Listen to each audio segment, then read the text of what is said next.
right. Welcome to Gen X Rated, Thursday edition. How we doing, Billy? Doing good. We made it to Thursday. Hard to So, believe. yeah, isn't it? A Yeah, lot it's of been shit going on. kind of a rough week, and Oh, nonstop with all the world news, the Trump news, Trump at NATO, Trump and his two planes. I mean, it's just crazy. Why are we paying for him to fly two planes over in Europe? seriously. Oh, we can show it off. Let the troops see it. Let the troops tour my plane. And yeah, I'm sure that's exactly what you're thinking. You want them to see the inside of your plane. I guarantee you he's not letting anybody set foot in that thing. Yeah, well, since he was there, the European press was pretty good about pushing back against, excuse me, his lies and storytelling and asking just that. Why aren't you flying home on the plane that you flew in on? But Yeah. he's always got some kind of answer. Same thing on Air Force One when he flew out, and they asked him. He said, "How? Oh, they're calling me to make a deal. Iran wants to make a deal," and they're like, "Well, why are they bombing all around the Middle East? Like, how's that making a deal?" Yeah. I don't think you know what deal making is. Well, he clearly doesn't know about the planes either. Part of the issue with him jumping onto Air Force One was security. I think that was a huge part of it. Um, Him and his family got to do a fun ride to Florida because they were going to be the first people to land at the new Trump airport, West Palm Beach, because nobody made that town like Trump. Oh, Uh, yeah. so they flew that Qatar plane there, but it turns out that Qatar plane has no missile defense capability. Uh, it lacks secure communications, and you can't refuel it in flight. Seems pretty big. So it's not like, oh, there may be some bugs left behind. I mean, we paid $400 million to upgrade the plane so he could stroke his ego. That money's just pissed away because now he can't fly on it because it's just not safe. And we I use say it keep so flying on it. Don't be a pussy. Get out there. Fly that plane. There's nothing wrong with that plane. Who's going to try and shoot that down with a missile? Come on. it's just crazy that, I mean, it was just a grift. I mean, he wants to put it into his library. He wants to take it away when he leaves in a couple of years or whenever that may be. Um, there was, as we talked about, there was a bill put into um, one of the bills. They put wording in that he couldn't retire that plane in 2 years because we just spent all this money on this plane. We refurbished it, even if it's just used to take troops back and forth. You're not going to retire it so that he can have it and then Yeah. put it in his library. It's just way too much of a commodity to just have it sit because he feels like it. Unless you'd like to pay book value for it. Exactly. Good point. Hmm. So that whole Qatar thing, jet was built as a passenger jet. So clearly it wasn't built. Air Force One was built for the purpose of having a situation room in the air, something they could refill, something that had missile defense capability, somewhere where you could talk safely. But Trump just didn't have the insight. I guess nobody wanted to tell him about it because they're afraid of him. Uh, but in the meantime, we paid for him to take two giant aircrafts to this NATO trip to Turkey. Oh, Crazy. just unbelievable. Crazy. As if we have nothing else to do, right? There's nothing else going on here. You couldn't spend that money on anything else, Yeah. or could you? And Well, the you could, but why would you want to? answer is definitely yes. Leads me to the U.S. Strategic Petroleum Reserve, which is quickly going down to levels that Hmm. are not going to be manageable. That's going to be a problem. Almost at the minimum operating level. I think they said 19 million barrels. And it came because he's selling it. And he's the first to tell you, we're selling so much oil to foreigners out of Texas. How amazing this is. But all that did was really blunt the pricing for us. Like, hey, it's okay. This war doesn't really matter for us. We're still getting gas as he's draining our lifeblood, frankly. Yeah. I mean, it's insane. That's what Stalin did back in the 30s. He took all the Ukrainian wheat and forcibly and sold it on the foreign market to raise money for his modernization program and starved several million Ukrainians to death. Yeah, well, there's a great example going on currently, which is Russia's having the Ukrainians bombing their oil tankers and such, and they're having a shortage of oil. So it'll be just like us in the 70s, where you can go on certain days, depending on if it's an odd or even license plate, and otherwise you can stay at home because there's no place to go. You have no gas, and we'll make sure of that by using these flock cameras, right? Because we can trace everywhere you're going. Oh yeah, how about that? How convenient. It's going to be just like the pandemic again. We're going to lock it down. You can't go to work because nobody can. There's no gas to be had, and Americans are not ready for that. We love our SUVs. We love our SUVs. We love our cars. We love just driving anywhere and everywhere. And to be told, well, you can't buy gas on this day, or there is no more gas, people are going to lose their shit. I think you're right too. So it almost seems, I mean, Trump's using this very smartly in that, hey, MAGA doesn't think that gas is going to be an issue because, hey, it's not. It's still coming to my pump, which is very short-sighted. No, it doesn't. And by appearances, it looks pretty good for him. But maybe this works in reverse for him too. Maybe this is a good thing. We run out of oil. He puts the old clamp down on people's ability to drive and go anywhere. That plays into the authoritarian book as well. Mm-hmm. So we'll see. We'll tell you what you can eat. We'll tell you when you can get fuel. Does that sound like the golden age? Because it sounds kind of shitty to me. Sounds like the golden age for dictatorship and authoritarianism, yeah. But it does not sound like the golden age for the average American. That's for fucking sure. Use my language. Yes. And these flock cameras, again, huge pushback. If you look at polls, 90% of Americans are against these. Houston made a deal in 2022. They're all over the place. And recently they had 4 destroyed in 3 days. And they had guys on camera, 2 guys, they had hoodies on, they had masks on. You couldn't really tell who they were. But they were asking the public for help. Can you identify these guys? And the answers were pretty hilarious. Batman and Robin, Tonto and the Lone Ranger, Starsky and Hutch. Mike Hunt. and Mike and his buddy. And then you have the police coming forward and whistleblowing on their own people saying, hey, they're actually using these to track everything. Your bumper stickers, your tire that's, front bumper, anything to ID you and keep track of you. Every scratch, every dent on your car. Yeah. Make, model, dents, bumper stickers, driving patterns. And then this guy came forward in the Texas Police Department to talk about how they're tracking women crossing state lines to get abortion and birth control medications. They said they were going to do this. They said they were going to monitor women's menstrual cycle. They said they were going to keep track on women leaving their state. And now they're doing it. They told you, maybe you didn't believe it, but it's happening. And these are your civil liberties. These are your rights as an American. It's the argument that, hey, if you're not doing anything wrong, you shouldn't care is not how it works. And I think Ben Franklin said that. You deserve neither. If you want to give away your rights, you deserve no security or your rights. Yeah, that's true. So it's just kind of crazy. And now this is going on. We're being told how amazing we're doing in this war in Iran. It's phenomenal. We're number 1, baby, pumping your chest. Well, it turns out that the Pentagon's running out of money. They have almost a $1 trillion budget. And they're coming back and asking for $67 billion more because, we know Pete Hegseth threw that great party. Everybody was having lobster, etc. It doesn't last forever. But for us to have to supplementally fund another $67 billion, I don't get it.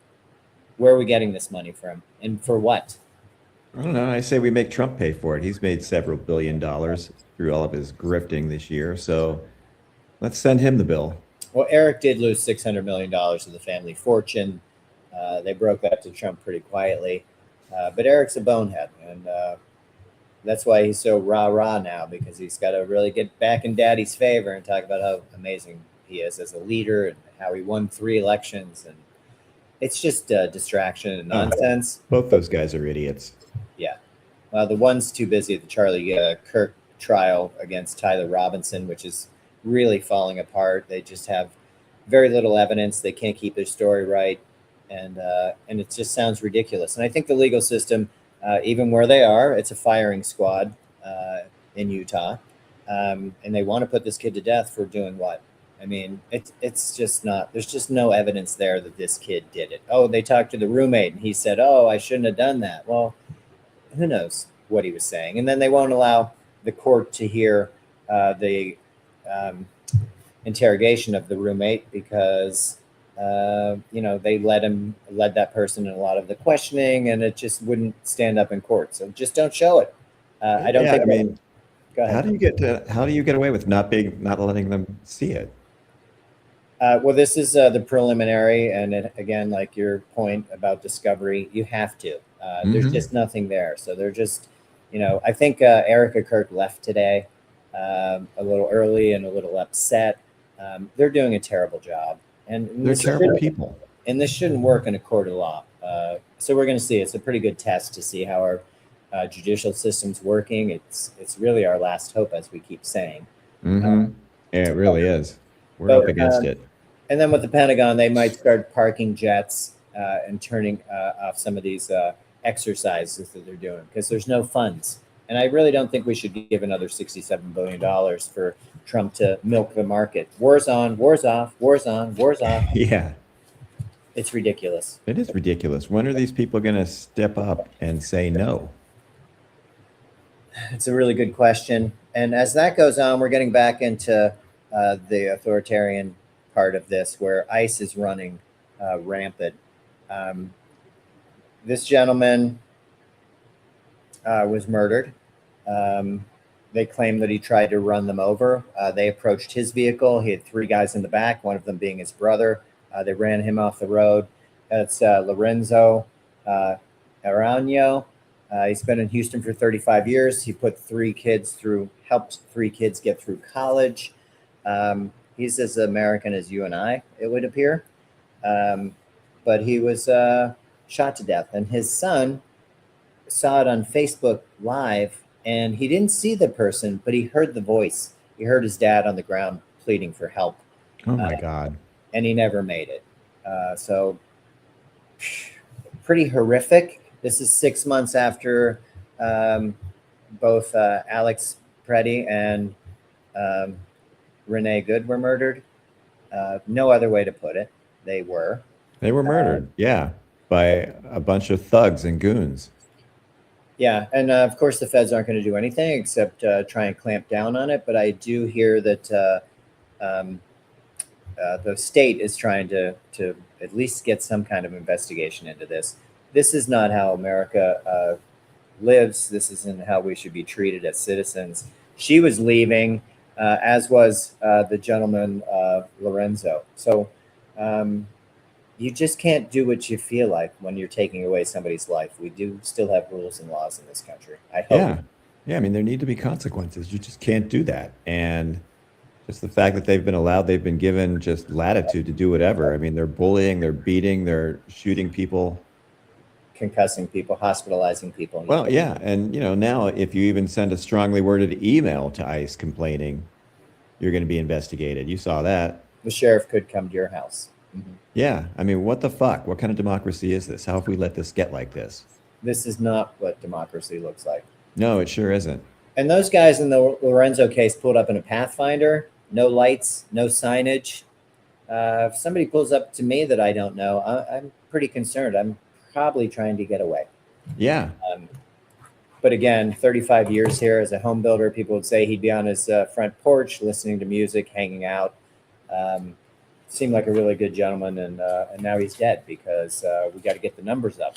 Very important. Yeah, murdered by the state, for Stephen Miller's cruelty fetish and Trump's desire to set the record of the most deportations ever. Yeah, for sure. And he's not going to match it anyway because they're doing a terrible job. And they're inept. They're pretty much inept at everything they do. Well, they make up for cruelty what they lack in competence. You're right about that. And I just want to pop this up because it's so ridiculous. They are going full-blown Corinthian. And you can see on there, Corinthian's pretty ornate compared to Ionic, which has seemed okay for the history of our country. But Trump's got to change it. Today they put up a curtain, transparent curtain that drops and looks like columns. It's like we have nothing else going on in this country that we're going to worry about that nonsense. I mean, it's just crazy. We're running out of gas. We're running out of money, and this is what we're working on. This is the priority. Yeah. It makes Well, and no the helipad, don't forget the helipad. Oh, the helipad, yes, because he can't walk very far and he has no balance with the issues he has. I'm just going to put this up because we did mention Flock. These are your cameras. They're everywhere. This was published in Fucking everywhere. 2020. So it's been a while, and you can still see that the expansion's just been crazy. And there's two of them right by my house. Why? Why? Yeah, why? Why do you need to see my car? Every fucking scratch, every fucking dent. Yeah, I haven't washed it in a while. What the fuck? What do you care? It's crazy. I did want to talk just briefly, just because things have been so out of whack, as I feel. There was an article that came out about the American dream.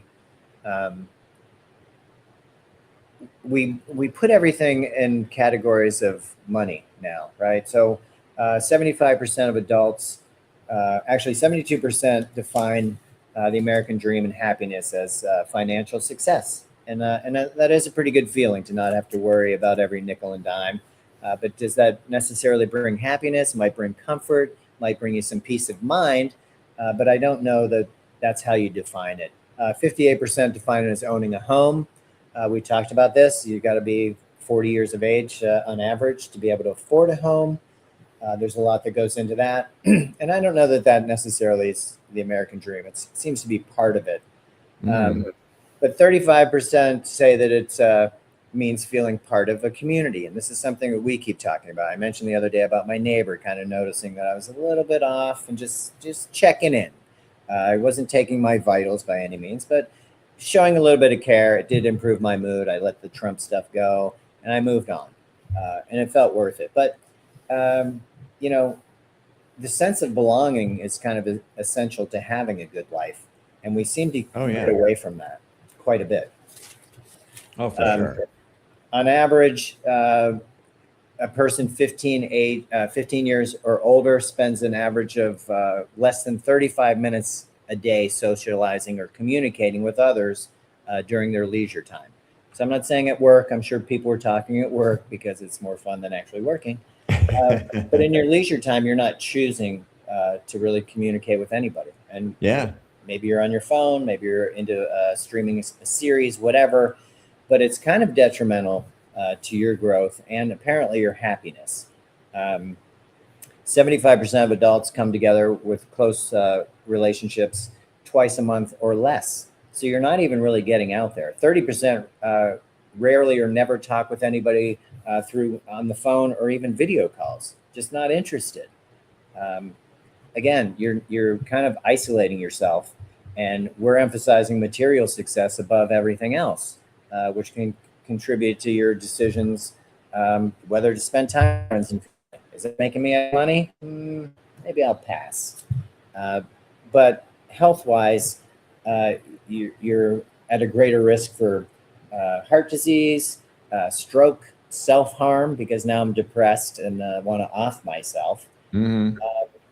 It just seems like a pattern that's only getting worse. In 2003, people were spending 47 minutes. So we're already down 25% in 2 decades. Like, what's going to be next? You're not talking to anybody ever? 15 minutes a day? No. Yeah. And you always brought this up that, you know, talking to a stranger kind of gives you this rush.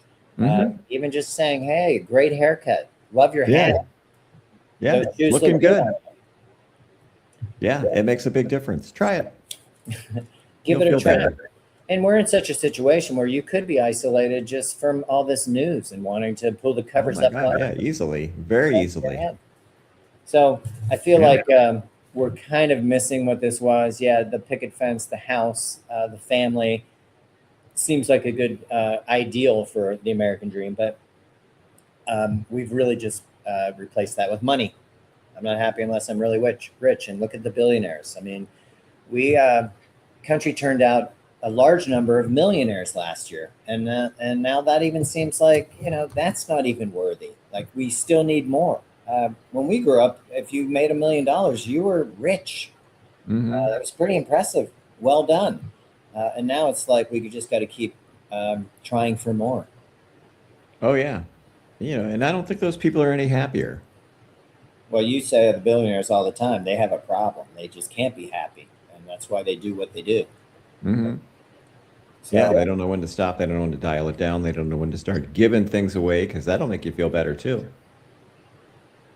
well, I feel it. I feel like the repercussions from isolation for your health and well-being puts all of us in a kind of a bad mental space, which isn't going to help us kind of join together to push back against some of this stuff that's going on against certain groups of people, whether it's the trans community, whether it's the Hispanic community, whether it's the Asian community.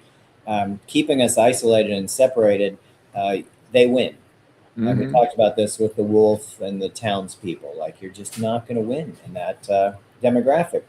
Um, you know, it seems like the social connecting's dwindling, and it's really uh, harming our mental health. I can sense of community is just not really there or care for it. Yeah, no, it's a big problem. So I don't know how you fix that, but they did recommend, maybe reaching out to a friend and getting coffee, or maybe even just FaceTime. You don't even have to leave your house to do things like that. Taking walks, hosting a dinner party, like anything that's going to get you um, socializing might just bring you a little bit more happiness because everything else that we're dealing with, you need to find your outlet. And everybody has a different outlet. I'm not saying you have to do any of these things. Find what makes you happy, but try and incorporate somebody with you. Might be nice Yeah. because none of this other stuff is changing. Um, great example, the Stanley Cup engraving, which is kind of a big deal to get your name on the cup. I'm going to put this up real Hmm. quick. We've seen it, we've held it, we've seen the names. I know, like, Put a dent in uh, it. they talked about Crosby going to the hospital, which they normally take. He took the cup. I think he was with Latang, and they were like, they went and saw some veterans, and they're like, "Oh, I wish Jimmy was here. He would have loved this." And Crosby was like, "Oh, where is he?" And he was on a different floor. Crosby took the cup up to the guy, and then he asked him who his favorite. I guess he was a Canadians fan. Asked him who his favorite Canadian player was, and then Crosby traced his finger over it.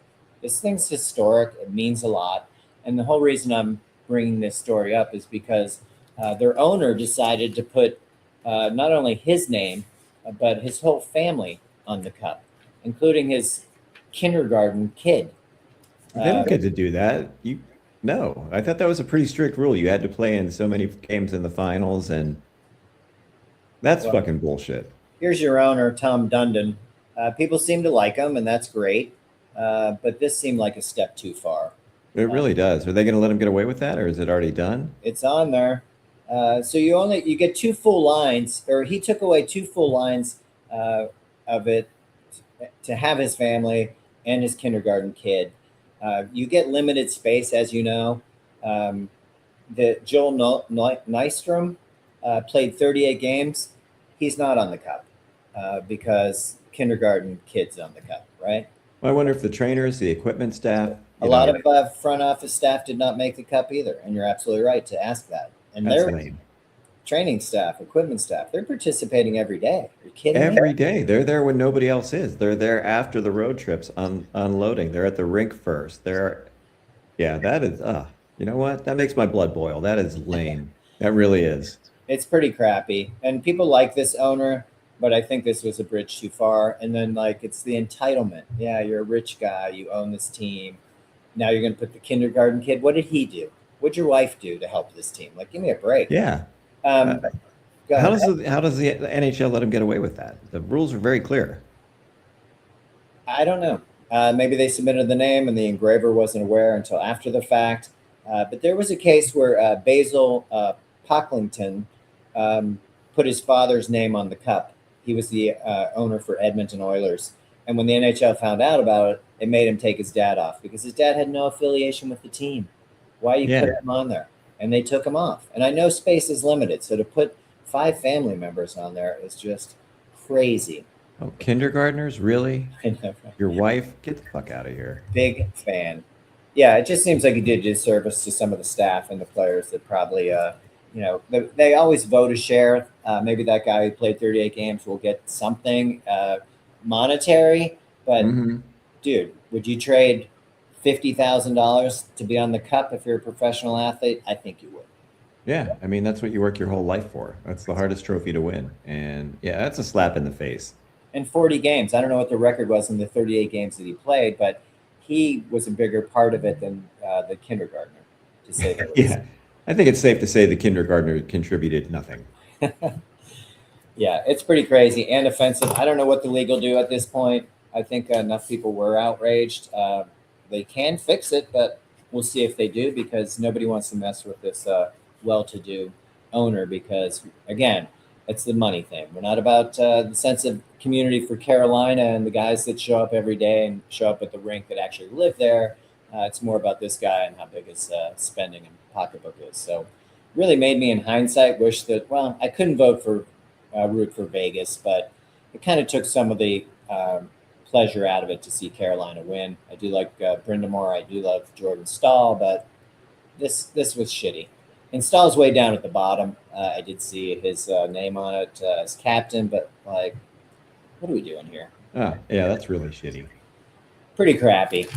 So that to me was very off-putting, and again, it just to the point of like kind of losing our community and more about hey, who's got the money, who's dictating what we do based on cash only. It's very hollow to me. But I'll step off my soapbox. But I found that very disappointing, and I do feel like people need to, pay better attention in their local community as to what's going on, and this is where you're going to get your support. When we have gas shortage, you're going to be in your neighborhood. You're not going to be in somebody else's neighborhood. You're not going to be worrying about the owner of the Hurricanes. He'll be fine. Yeah, he's gonna be fine. PJ's still going to fly. Hmm. But we won't be.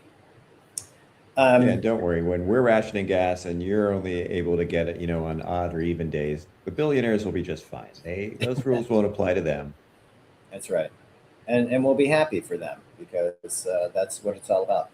Yes, Um, because they're our betters and they deserve it. They work hard and put a lot of things at risk. yeah, I just don't feel it. I did have a, happy ending, which was let me put her up. Olivia Rodrigo. Mhm. Since the feds have cut funding for Planned Parenthood, she's going to fund Planned Parenthood, Black Mamas Matter, and 8 other organizations with her ticket sales from her Daisy Chain Field Festival, which is in Irvine, California. Again, this is like the youth that's going to have to kind of pick us up because the older generation's not quite getting it. Those boomers that want you to pay more taxes so they can get a bigger cut from their Social Security, whether they need it or not. This young person's giving to the Center of Reproduction Rights, Baby to Baby, John Hopkins Center for Indigenous Health, National Women's Law Center, kind of like Taylor Swift, covering a lot of areas that need support. I think it's pretty amazing and just progressive thinking. Those ticket sales, I'm sure, could make her pretty wealthy, but now she's sharing the wealth, and it will come back to her, I'm sure. Oh yeah. Well, it makes you happier when you do share things and when you do give things away to help people. I think so too. But if you Make it don't do realer. that, you don't know. You got to do it to know it. Hmm. And we just kind of get away from that. We don't give to the arts. We don't give to sciences. We don't give to the health community because I got mine. You get yours. Yeah, Trump and his ilk have just fostered a culture of greed and avarice where I'm going to get whatever I can get. I don't care who I'm going to step on, who I have to squeeze it out of, who I have to swindle. They don't care. Yeah. Instead, you get you fired, Hmm. and I'm hoping that comes soon for him because he's terrible. I hope so. Yeah, that would be nice. I did have topical news. It's not good news, but Bonnie Tyler did die. I saw that. That was kind of sad. Total Eclipse of the Heart. She was pretty big in the 80s, and she was 75. Everybody loved that song. For sure. And I think, I don't know, she just had a really good voice. When we listen to it today, you can hear country music kind of riff in the background type of thing. To that, we weren't so, I don't know, I don't want to say segregated, but we weren't so, you could, like any genre, and you could mix genres and you were okay with it. It wasn't like, Yeah, a good song was a good song. Exactly. Didn't matter where it came from. Correct. And it incorporates a lot of different type of music. That's what makes it interesting. But her voice was off the charts good. So I'll say. She'll be missed. And that's, again, not a happy ending, but it is noteworthy because she did put out a lot of good music. Yeah, well, she really did. Made a lot of people happy. Yeah. Yeah. It was nice to hear it today. A little nostalgia.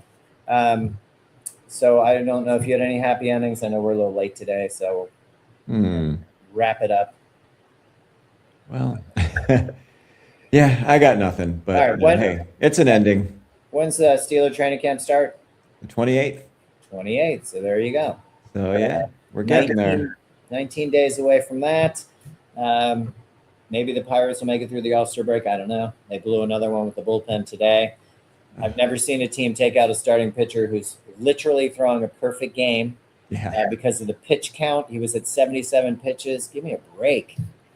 But that's your Pirates this year. They just can't get out of their own way, or as you say, it's stepping on their own dicks. It's crazy. Yeah, I mean, just the management has not been good in a lot of ways. Just with the running the bullpen and the pitching, it's been like amateur hour almost. Yeah, it's cost them a lot of wins. Cost them a lot of wins. I mean, this could be a team that could be contending, and still, now they're just hovering around 500. Pretty much. I think they're back to 500 with the loss today to the Braves. You have Connor Griffin's going to be out 8 to 10 weeks. Cruz is still not back yet. They just can't catch a break with the talent they do have. And listen, they can hit the ball, but you got to be able to pitch as well.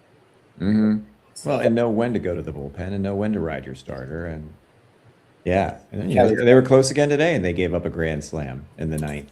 Yeah, down 6-5, and you give up grand slam in the ninth, and then your game's over. And they battled back all day with a limited lineup. But again, the decision of who to bring in, when to bring it in, I go back to Monty Burns. Let's play the percentages, okay? Right. Playing the percentages, Smithers. Yeah, that's why I'm going to take out Darryl Strawberry and put in Homer Simpson. And did it work? Yeah. Okay. Oh, yeah, it did, because Homer stood there and took one to the head. That's right. Hit batter. But it worked. Scored, and they all stepped on Homer. Yeah. Classic. Uh-huh. Well, Billy, I appreciate your time today. I know there was nothing great, but again, like, oil's flowing out of our pockets as fast as money is, and it's going to be a problem. So it's going to be a giant problem. It's like, pay attention in your community more than anything, because that's where you live, and that's where your happiness has to start. And again, contact your representatives, your senators. Let them know that you're, not in for this. You're not on board with this. Sure. Let them know. They read the people. Somebody has to log those letters and complaints and calls. So give them something to do. Yeah, send it to care of Mitch McConnell. I'm sure he reads everything he gets because, he's sharp as a tack. He's really up on things. He's on the mend. He'll be back anytime now. Female reports are he is brain dead. August 3rd is what they're trying to hold this off to, so there is no special election. You were right about Massey as a U.S. representative. He would fill that void probably as a Republican. And let's see. I'd like to get the pulse of Kentucky. Are you guys happy with these policies? Are they working for you? Would you like Mitch back, even if his head's in a jar? Futurama. Seriously. So, you want a brain dead turtle? We'll see. I don't know. I did see that his wife never came back. That seems a little weird. I thought I saw she came back. I did see that yesterday, and then today it was reported that there's one journalist who stayed at the hospital the whole time and will not leave until she sees him leave, or one way or another.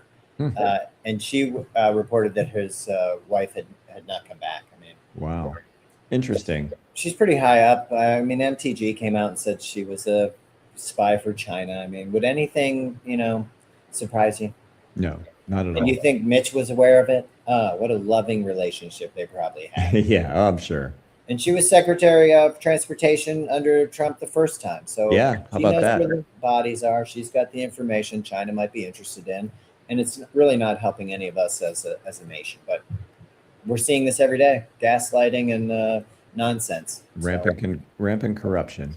yeah, it's too much. So anyway, I will let you go. And I hope you have a good weekend. Maybe we'll catch up later. But All right. as always, I appreciate your time, Billy. Sounds good. I appreciate you, buddy. Well, thank you very much. I will roll out the music and see you later. Okay. All right, buddy. Have a good rest of your day. Thank you. Talk to you later. See ya.